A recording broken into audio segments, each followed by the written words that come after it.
Jaa, suur tänu! Ma kasutan võimalust juhtida tähelepanu sellele samale aspektile, millega seonduvalt ma esitasin oma 2 küsimust. Ja minu meelest on siin tegemist tõsise probleemiga. No, alustame vast sellest, et vaatame korraks kehtivale õigusele, milles sätestatud regulatsioon selle kohta, et keda peetakse siis korruptsioonivastase seaduse tähenduses seotud isikuks, kellega ei tohi teatavasti tehinguid teha, on tõsiselt puudulik. Võttes ette paragrahvi 7, mis kannab pealkirja seotud isik, ja vaadates lõiget 1, mis ütleb seotud isik käesoleva seaduse tähenduses on, leiame siis 4 punkti. Neist esimene punkt on üsna selge. See ütleb, et ametiisiku abikaasa, registreeritud elukaaslane, vanavanem, ametiisiku või tema abikaasa, ametiisiku või tema abikaasa või registreeritud elukaaslase vanem ning ametiisiku vanema, alane ja sugulane, sealhulgas ametiisiku laps ja lapselaps.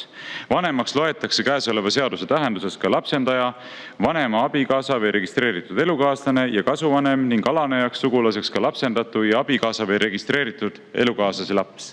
No, kuulates on see segane jutt, aga samal ajal siiski on nimetatud konkreetsed kategooriad, kes loetakse seotud isikuteks.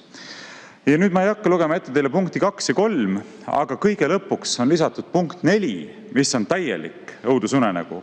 Kuulake nüüd seda, kes loetakse kehtiva seaduse kohaselt samuti seotud isikuks. See on siis isik, keda seob ametiisikuga ühine majapidamine, samuti muu isik, kelle seisund või tegevus ametiisikut väljaspool ametiseisundit oluliselt ja vahetult mõjutab või keda ametiisiku seisund või tegevus väljaspool ametiseisundit oluliselt ja vahetult mõjutab või kes väljaspool ametiseisundit allub ametiisiku korraldustele või tegutseb ametiisiku huvides või arvel. No see on juba nii segane, et siit tegelikult ei ole võimalik välja lugeda, et keda siis peetakse seotud isikuks ja keda mitte. Täiesti võimatu konkreetsetel juhtudel.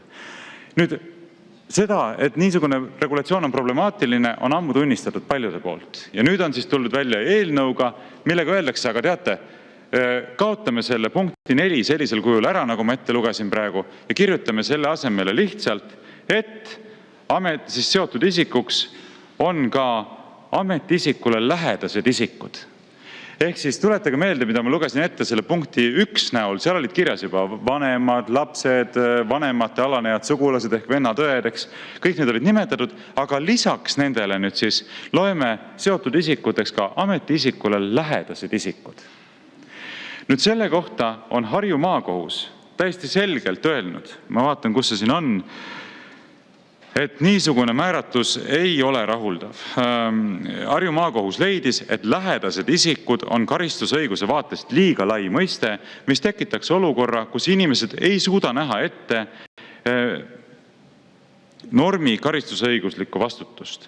Karistusõiguse üldine põhimõte on aga see, et inimene peab mingit tegu tehes suutma saada aru, kas see tegu on lubatud või mitte.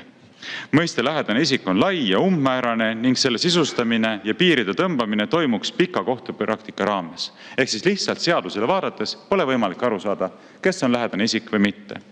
Ja kui me võtame selle sama Kalle Laaneti olukorra, kus teda on siis nüüd kohtus süüdi mõistetud esimeses astmes selle eest, et ta on rentinud korterit isikult, keda on peetud kehtiva seaduse tähenduses lähedaseks, siis kujutagem nüüd ette selle uue eelnõu kohaselt muudetud seaduse järgset olukorda. Kui Kalle Laanet oleks näiteks sellises olukorras rentinud korteri turuhinnaga kellelegi mingit kahju põhjustamata oma sõbralt. Võib-olla ka näiteks sõbralt, kellega ta ei ole aastaid lähedaselt läbi käinud, aga varem oldi koos palju. Võib-olla, ma ei tea, endine mingi ärikaaslane, äripartner näiteks.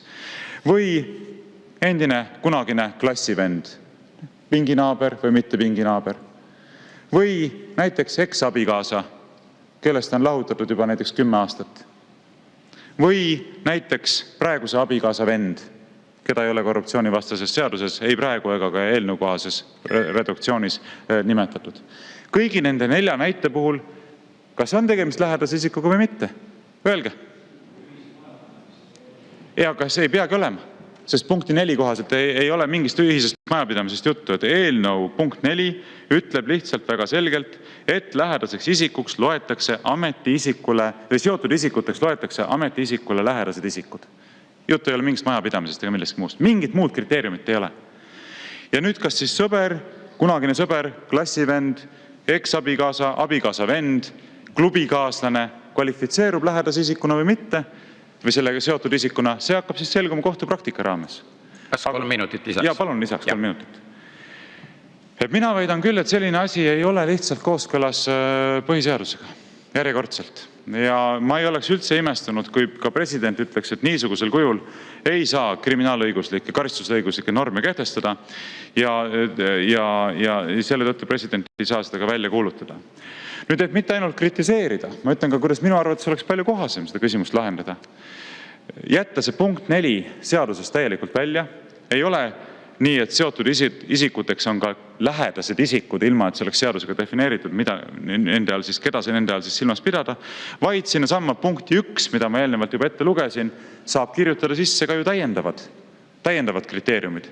Et lisaks, siis mis seal olid? Seal olid ametiisiku abikaasa, registreeritud elukaaslane, vanavanem, ametiisiku või tema abikaasa registreeritud elukaaslase vanem ning ametiisiku vanema alane ja sugulane ja nii edasi. Ma ei hakka seda täies ulatuses ette lugema. Kui on soov sinna kirjutada sisse ka mingisugused muud kategooriad, siis seda saab ju teha. Aga niisugune asi, et jätta lihtsalt lahtine kataloog ja me keegi ei tea, kellega tehinguid sõlmides sa võid karistada seada, see ei ole aktsepteeritav. No mõelge Riigikogu liikmetegi peale.